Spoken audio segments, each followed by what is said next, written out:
নমস্কার বন্ধুরা, আমি রাকেশ। আমি বিহারে থাকি। আর আজ আপনাদের সঙ্গে আমার জীবনের একটি গভীর এবং অবিস্মরণীয় সত্য ঘটনা ভাগ করে নিতে চলেছি। এটি এমন একটি গল্প যা আমার এবং আমার ভাবির জীবনের মধ্যে এক নতুন অধ্যায় যোগ করেছিল। সেই সম্পর্কের সূচনা হয়েছিল এক শীতের রাতে, যেখানে একাকিত্ব এবং আবেগ মিলে এক অন্যরকম অনুভূতির জন্ম দিয়েছিল। সেই সময়টা ছিল শীতকাল। বাতাসে ঠান্ডার হিমেল পরশ, আর চারপাশে যেন নীরবতা। বড় ভাই অফিসের কাজে দিল্লি গিয়েছিলেন 1 মাসের জন্য। বাবা মাও সেদিন একটি আত্মীয়ের বাড়িতে গিয়েছিলেন। কাজ শেষ হতে দেরি হওয়ায় তারা সেখানেই রাত কাটানোর সিদ্ধান্ত নেন।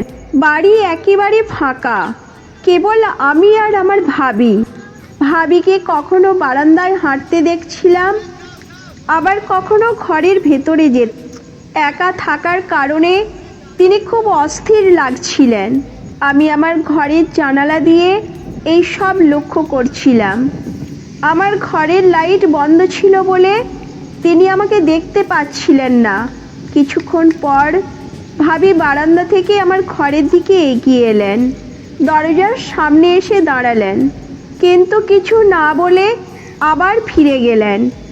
আমি ভাবলাম হয়তো তার কিছু প্রয়োজন আছে, তাই ঘরের আলো জ্বালালাম। আলো জ্বলতেই ভাবি আবার আমার ঘরের দিকে এগিয়ে এলেন। তিনি ঘরে ঢুকে বললেন, এখনো জেগে আছো দেবরজি? আমি হেসে বললাম, ভাবিজি, আপনি নিজেও তো ঘুমোননি। তিনি বললেন, কি বলবো দেবরজি, কখনো একা থাকিনি, আজ একা থাকতে খুব অস্বস্তি লাগছে।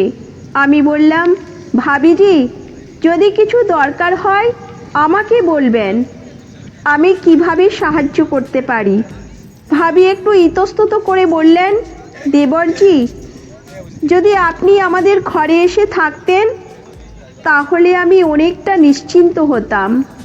আমি বললাম, এতটুকু ব্যাপার, ঠিক আছে, আমি আপনার ঘরের দরজার সামনে শুয়ে থাকব।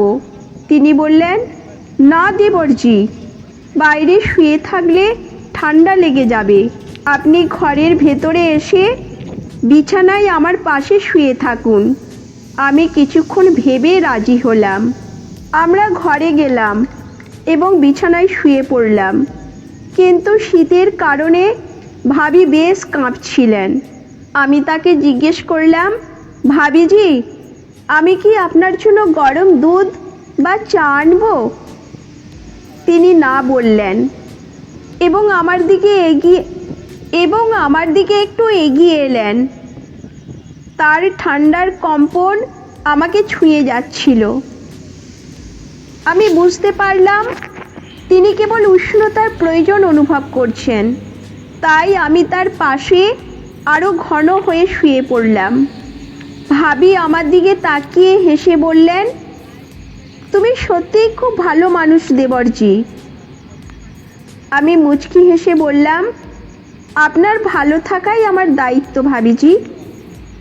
এরপর আমরা দীর্ঘ সময় ধরে গল্প করলাম। তার শৈশবের কথা, তার স্বপ্নের কথা এবং জীবনের নানা অভিজ্ঞতা। কথাগুলোর ভেতর থেকে যেন এক বিশেষ বন্ধন তৈরি হচ্ছিল। কিছুক্ষণ পর ঠান্ডার প্রকোপে তিনি আবার কাঁপতে শুরু করলেন। আমি তাকে বললাম, আপনার গায়ে আরও চাদর চাপিয়ে দিই। তিনি না বললেন, কিন্তু কিছু না বলে আমার দিকে আরও ঘন হয়ে এলেন। সেই রাতে এক শীতের গভীরে আমাদের মধ্যে এক গভীর অনুভূতির জন্ম নিল। সকালে ঘুম ভাঙলে দেখি ভাবি আমাকে জাগাচ্ছেন। তিনি বললেন, সকালে দেরি হয়ে গেছে, সবাই ফিরে আসার আগেই সব কিছু ঠিকঠাক করে নিতে হবে।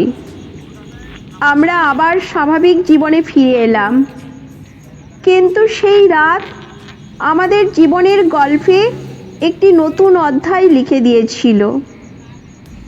এই গল্পটি আমাদের শেখায় যে পারিবারিক জীবনের সহানুভূতি, শ্রদ্ধা এবং সঠিক সীমারেখা বজায় রাখা অত্যন্ত গুরুত্বপূর্ণ।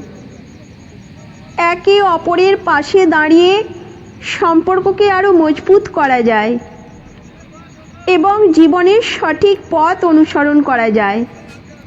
বন্ধুরা, জীবনের এমন কিছু মুহূর্ত